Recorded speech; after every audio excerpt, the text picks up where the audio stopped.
Hey guys, how are you? I hope y'all are enjoying your day. I'm headed out, guys, to get my little walk in.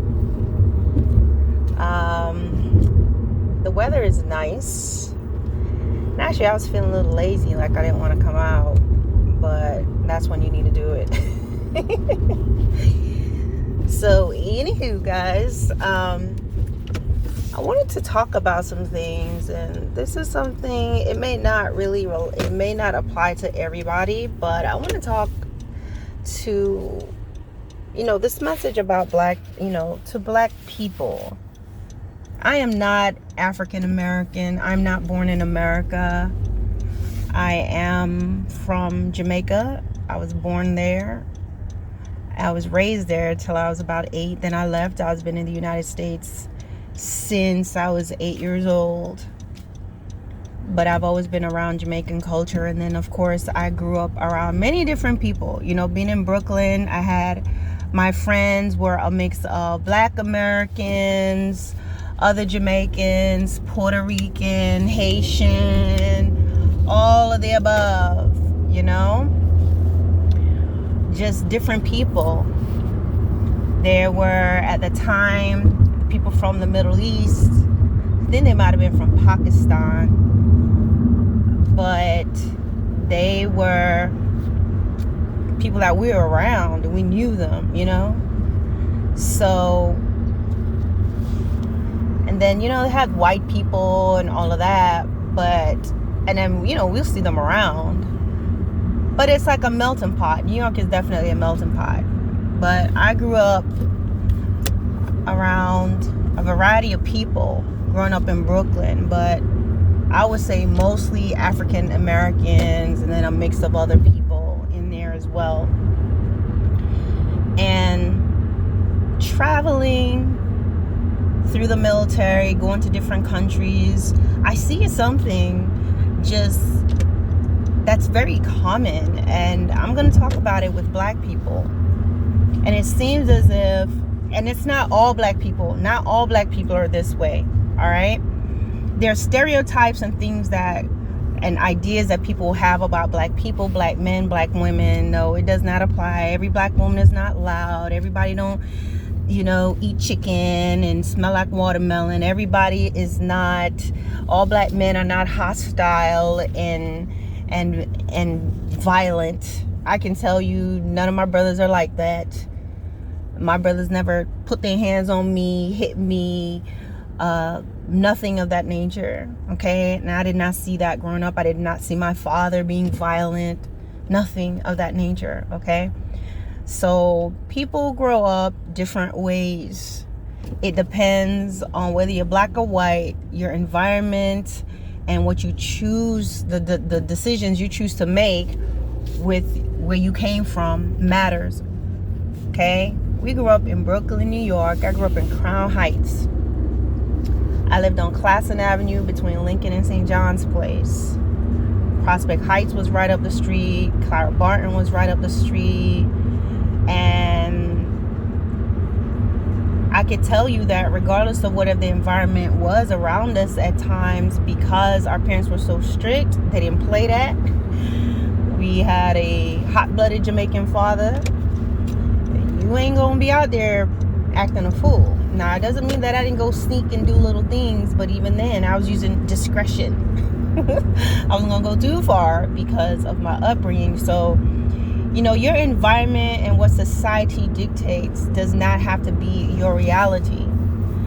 And I would tell you that is something that I see a lot with black people, and it's the tendency to discount one another, to dismiss one another, to be indifferent to one another.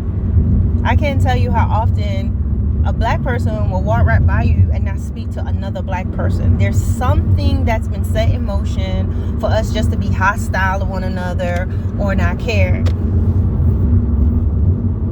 It amazes me when I see people, they are fighting for rights and Black Lives Matter. It's true, but does Black Lives Matter with black people?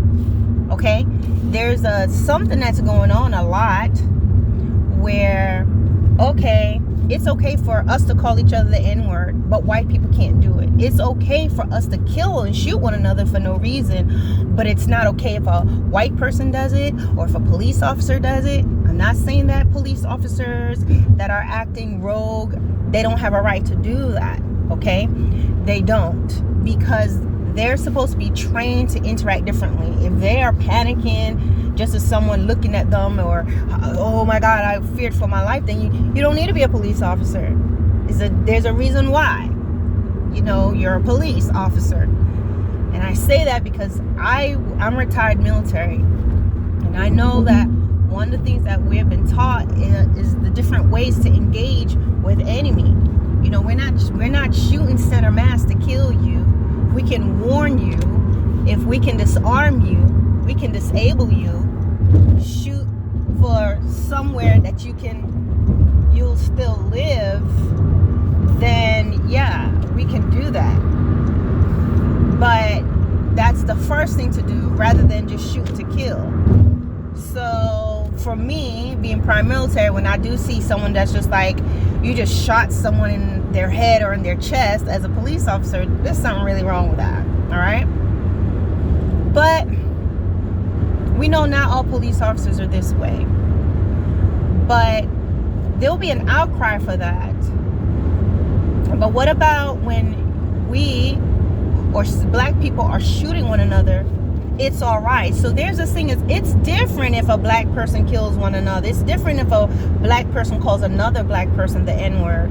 But it's not okay if a white person does it. It's ridiculous and it's crazy. There's nothing good, nice, or endearing about the N-word.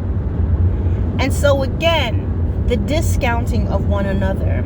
We've got to get out of that, guys, of the mindset that black skin does not matter. So when you see someone that looks like you looking away and not speaking, looking hostile, I'm like, hi, good morning, hello.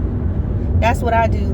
And people look shocked at first. And other times they respond. And sometimes people look that way because they've reached a point where they don't expect you to speak. They don't expect you to say anything. So they don't speak. Okay? So I do that. Good morning. Something like that. If I'm passing, hello, pass by. But you find more often than not, they're not looking at you. They do not look in your face. And then they'll be different with a white person. Now, some people, they just don't speak, period. But there are those that they will be smiling and grinning with anybody but a black person. And then they want to present themselves like, oh, I'm the last of the Mohicans. I'm the different black person. No, not really. If you are presenting and you are talking bad about your people, and you're saying, oh, they're no good and they're this and they're that, then what's going to make you different? Now, here you may say, well, you're talking about black people now. No, I'm not. I'm saying something that we need to address as a people, which is being respectful and caring for one another. If we want change, it has to start with us. It has to start with us. How can anyone take you seriously if you are calling yourself a derogatory term, but then you're mad if someone else calls it that? It shows that you're double-minded. And the Bible says a double-minded man is unstable in all their ways. Oh, it's okay if you say, but not if you say it. So then you don't have a problem with a word. It's just who says it. You understand what I'm saying? But you should have a problem with the word, regardless of whoever says it, because of what it means. I always say, I will go to a black business. And guys, no joke, no lie. I've gone to places where either I'm getting customer service by black people, or I'm getting, there's doing business with them. And more often than not, with the exception of one or two, there's been where I pay for my product and then I'm waiting for my product to get there. And then there's failure to follow up and all these different things. I've had that before. I've had where I got to the point that I said to the person, you know what, just keep the money. If it's that serious for you to just You need the money, then keep it. Don't worry about it. I reached that place, and I mean, I'd spent well over $100 on this product, and the person finally got around to refunding me the money because they didn't have the product, but failed to follow up with customer service. There's a time I've gone to just support businesses and do different things, Black-owned businesses and all of that. And sometimes I find that it's lacking. Customer service, there's a thing of, well, you're Black, so you should be able to just understand why we're not giving you the best service or something like that. Or they'll serve other people who are non-Blacks and give them more consideration than people that look like them. And so if you're doing that to one another as Black people, how do you expect other people to treat you differently? If I come into a business that's Black owned and no one says anything to me and they don't acknowledge me, but they're acknowledging someone else who's another color or another race, what is the point? What is that about? It is a self-loathing. It is the hatred for Black skin that is programmed to say you are less than, you don't matter. I need to work hard for, or give my best to someone who's white. Give the best business to someone who's white, or who's another color, but not you. And people have to realize that type of behavior comes from a programming and a conditioning of you're nothing. So if you don't think you're anything, sometimes what happens when even some Black people, when they become successful, they have their whole purpose now at this point is to prove to other non-whites that they are not like other Black people. So even though they're educated, they want to prove that I'm not like them, which means they have to be indifferent to concerns, and they want to be the one that's saying the opposite. You know, when maybe Black people are speaking about injustices, they want to be the one to be saying no. They're just whining. They have to prove that I'm not as Black as I look, or I'm not as Black as my background. So that in itself is a stronghold and an unhealthy mindset. They try to get as far away from Black as possible once they become wealthy. If I have a mixed child, I've arrived. But if you have that mindset and you present yourself that way, when you go around other nationalities and other races and you're behaving a certain way, you're sending a message. These individuals will be sending a message whether they know it or not. You're saying you're less than, you're not worthy, that you've been saved by anybody but Black because of how you present yourself. No, not all Black people are this way. Not all Black people behave a certain way. Not all Black women are allowed. Not everybody's uneducated. Has nothing to do with race. It's that person and their background and where they're from. And too often than not, you find there's more of a focus on the Black person being arrested, the Black person doing this horrible thing, the Black person running through the neighborhood like a wild monkey, killing people. You know, these are the things that they show. But I wish media will also highlight the positive things about Black people, the positive accomplishments that they're making, the strides that they're taking. There's a certain mindset in what's presented and how we portray ourselves as Black people.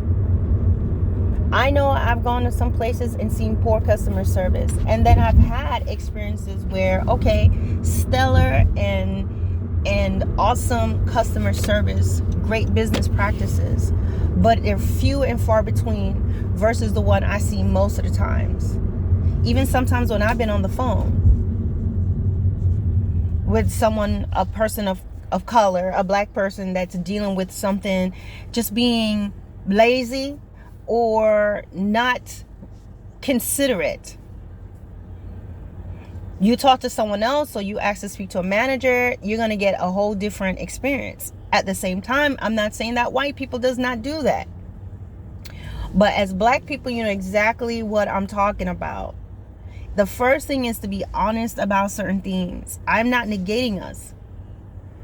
I'm not saying that there are not people who are doing excellent customer service, will go above and beyond. Yes. But me being a black person and being around black people and interacting with them on a regular basis, I can say unequivocally that there are few and far between where I see someone that is doing what they need to be doing and doing it right. And what that does, if there's more people than not up front showing this behavior, if me as a black people see that, a black person sees it, then white people sees that. Other people are seeing that. And so it means that it's time to better ourselves. We understand that there can be things that's going on at home and things that are in the environment. I understand those things. But if people were born, the black people that were born back in the days of slavery, that were being beaten and being hung and tarred and feathered and all of that, if they were able to still educate themselves and still had it within them to push past the atrocities that were done to them, there's no excuse for people today, especially living in America, because regardless of the hatred and the thing that's going on, there's still ample opportunities to be better. We have to be better. And so we have to start acknowledging one another as people, acknowledging and treating each other with respect, standing up for one another, not being bystanders, not watching somebody else. People would want to jump on somebody else of another race doing something, but you don't stand up when you see someone being beaten, a woman being slapped around by a brother, a black man. You're not going to stop something when you see women, black women attacking one another. It's okay. But if it's somebody else, it's fine. It is a mindset, guys, and it is a stronghold. And so even when we see each other on the street, people don't want to speak. But they will be smiling, all the back teeth and molars and fillings and all of that showing for anybody that ain't black.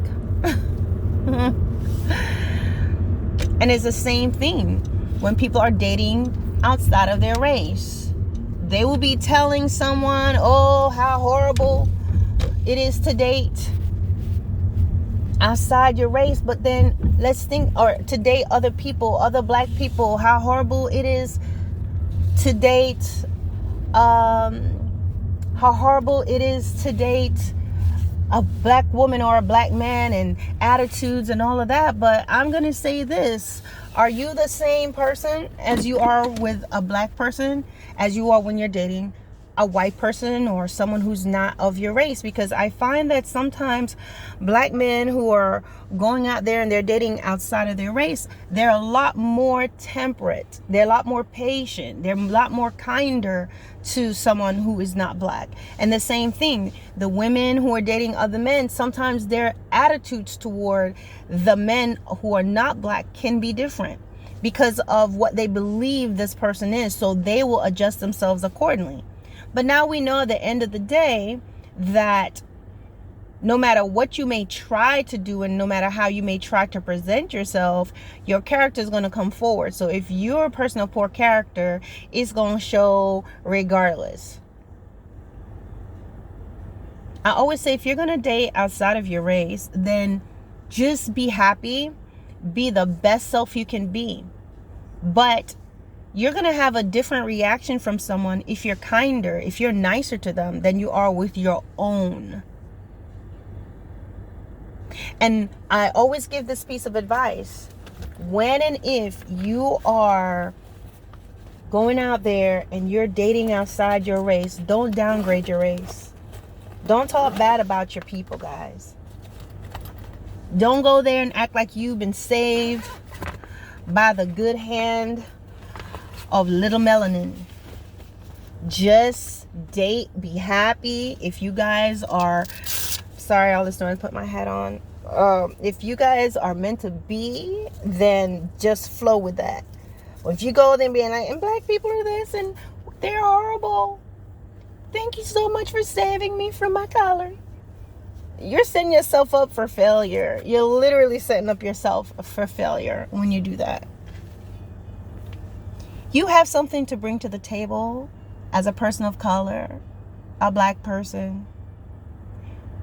You're not a victim, and it's time for black people to get out of that. You're a victim. Everything, you're a victim. Despite what's going on, you can still overcome and you can still do well. It is not like we're living in some countries where they literally can kill you and get away with stuff, even though it does happen in America. There are lots of places and opportunities in which you can do well, and you don't have to be carrying this, have your heart on your sleeve about everything. You find sometimes even people, they go, as I said, they become wealthy and they do one of two things. They become, this rogue abolitionist where they will ignore wrongdoing because somebody's black. And because of all that's happened to black people throughout the years, you will then, because you're in a position of power, allow people to get away with everything because you don't care. This is a black person, and it doesn't matter what they did, I'm going to let them get off. Or the opposite. Because they are black and you want to show that you're far removed from being black, even though you are black, I'm going to prove that I'm not like them. So I'm going to drop the hammer on this person, and I'm going to make sure I throw the book at them because they are black. And because you're aware of you being black, you do everything in your power to show that I'm not influenced by black skin. Guys, that's no different than what the Willie Lynch letters that slave master put out there. There were the really dark people like myself. Ow, my hair. Oh my gosh. I think I'm pretty dark. Yeah, I would have been out in the field. First show. I mean, there are people who are darker than me, but I would have been one of the ones that was out in the field. So they were the black people that worked out in the fields. And then there were the lighter toned ones that worked in the house. And they call those the house N-word. And what they would do, Willie Lynch came up with this idea for how the slave masters can keep their slaves in check and keep them from revolting by playing them against one another. So it said, the ones that are half caste and mixed, set them up here in the house, let them do certain jobs, and the ones that are out in the field, let them do certain jobs, the dark ones, and let them fight against each other. If they can see a division with each other and say, well, I'm better than you, and they're treated better, they're given better, then they will tend to have some sort of scorn against those who are outside there, and they would not work together and form any sort of alliances. And you see that works now. And what would you call the house N-word that they talked about then? Well, those who are now super educated and there's something in them. They have a problem with their blackness. They educate themselves and they go, I have to remove myself from it. I must prove that I am not on the side of everyone else. And it's not a matter of you being on the side of anyone. No one expects you, once you're educated, that you're supposed to be on the side of white people, the side of black people. You just do what's right and what's wrong. But some people, they're hung up on I'm black and I must prove that I'm not one of them because their blackness, they hate themselves. There are lots of black people who despise and dislike themselves. And that's why every time something happens, they go, it's because I'm black, because they hate themselves. They despise themselves. They see themselves as a walking mistake or a problem. So normal things that happen in life, it will be, oh, it's because I'm black. It will be like, oh, you're picking on me because I'm in a wheelchair. You're picking on me because I'm an amputee. And you see that amputees and people in wheelchairs are going beyond.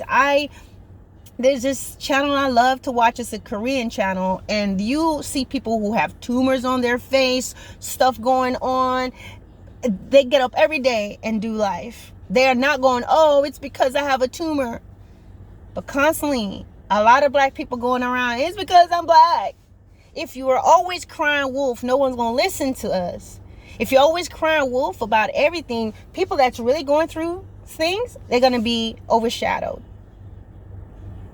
And guys, black people, I don't know what's happened, but y'all are the ones that y'all definitely believe in God.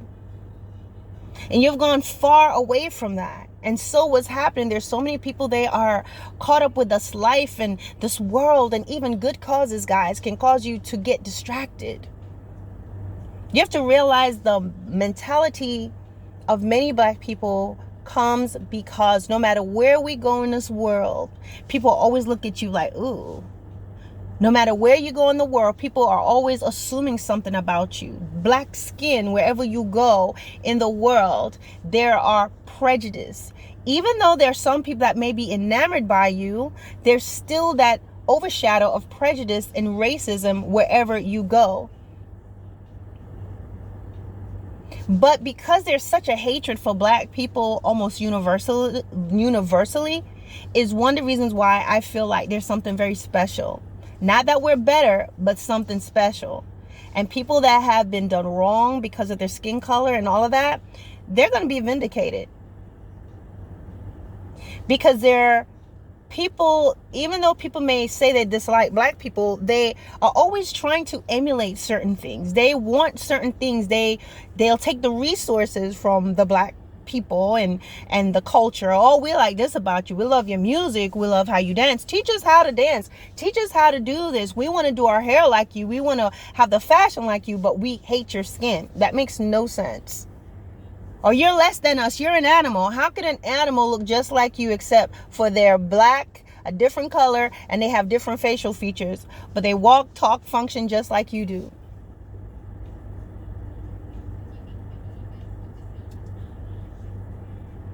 Now, to get back on target, guys, we have to stop being victims. Stop being victims.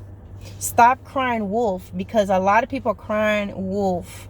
Oh, I'm black. I'm just going to say this. Oh, I'm black. I'm just going to silence this person. I'm going to do this. And everyone's going to follow me blindly because I'm black.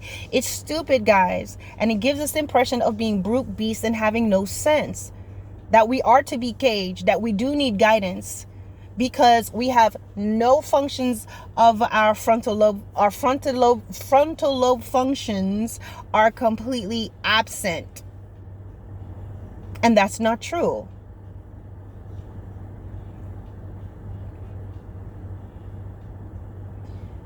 There are people that are going through things and really suffering at the hands of racism, so we can't afford to just be frivolous and calling everything it's because I'm black, because we're doing an injustice to others who are really going through it. No one's going to pay attention if everybody's always hollering racism about everything. And not only that, guys, you have to realize it's a spiritual thing. If you deviate from prayer, if you're deviating from God, you're going to go down this way. You're going to allow your anger and your feelings to take you down this road that you are going to destroy the very thing that you're claiming to want to see. We want equality, then treat each other well. You want to be treated with respect, treat each other with respect.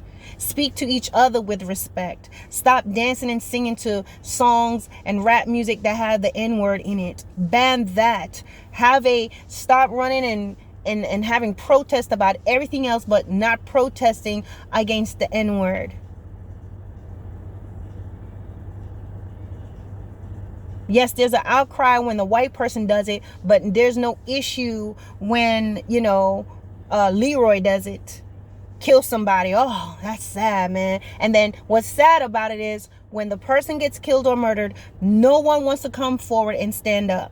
So if we're not doing that as a community, why is any other race going to do it? We must be kinder to one another. And it's going to start with a heart. It starts with a hello and a smile. You may not be able to change the world, but you can do a little something right there. You see something, open that door for that young lady. Be nice, be kind. Say hello, say good morning, say good evening. Little by little, that will spread because people will see that there's hope. And as I said, speak. Not only just to ourselves, but to anybody else. But when you see that brother, that sister that's there, you can say good morning. You don't have to have no big, long conversations. Because some people is just cray-cray out there. You say hello, they think you want a date. So yes, you have to use discretion. If you're in the market, you're just grabbing something, you know, see someone, they make eye contact with you, good morning, and you keep going. All right, guys. Peace out.